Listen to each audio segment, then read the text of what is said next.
Paris Olympics 2024માં નિશાનેબાજીમાં કાંસ્ય પદક જીતવાવાળી મહિલા એટલે મનુ ભાકર. મનુ ભાકરે કહ્યું કે હું ભગવદ્ ગીતા બહુ જ વાંચું છું અને પછી તેમણે કહ્યું કે છેલ્લા સમયે ગીતામાં ભગવાન શ્રી કૃષ્ણ અર્જુનને જે વાત કહી કે કર્મ કરો અને ફળની ચિંતા ના કરો, આ વાત મારા મનમાં ચાલી રહી હતી. મનુ ભાકરના જીતથી તેના પિતાશ્રીએ કહ્યું કે અમારાથી વધારે તો અમારા પડોશીઓ ખુશ છે અને મનુએ મેડલ મેળવીને આ ઓલિમ્પિક્સમાં શરૂઆત કરી છે. આખો દેશ ખુશ છે.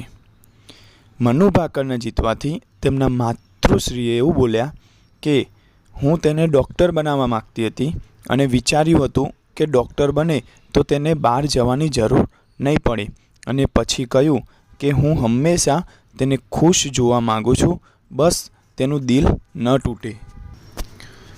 મનુ ભાકરની જીતથી રાષ્ટ્રપતિ દ્રૌપદી મુર્મુએ લખ્યું કે ભારતને મનુ પર ગર્વ છે.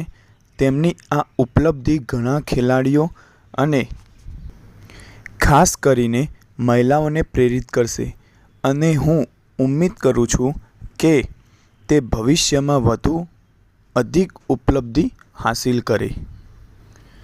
મનુ ભાકરની જીતથી હરિયાણાના મુખ્યમંત્રી નાયબસિંહે લખ્યું કે છેલ્લે એ સપનું આજે પૂરું થયું કે જેની ઉમ્મીદ આખા દેશને આ હરિયાણાની દીકરી મનુ ઉપર હતી. બધા હરિયાણાવાસીની છાતી આજે ગર્વથી ફૂલી ગઈ છે. હરિયાણાની આ દમદાર અને સાહસિક દીકરીને બહુ બહુ અભિનંદન. મનુ ભાકરની જીતથી ખેલ મંત્રી મનસુખ માંડવિયાએ લખ્યું કે એક ગૌરવપૂર્ણ ક્ષણ, પેરિસ ઓલિમ્પિક્સમાં ભારતે પહેલો મેડલ જીત્યો અને મનુ એ તેમનું કૌશલ્ય અને સમર્પણ બતાવ્યું. મનુ ભાકરની જીતથી શૂટિંગમાં સુવર્ણ ચંદ્રક જીતવાવાળા એવા અભિનવ બિંદ્રાએ લખ્યું કે આ તમારા સમર્પણ અને સખત મહેનત અને જુનૂનનું આ ફળ છે.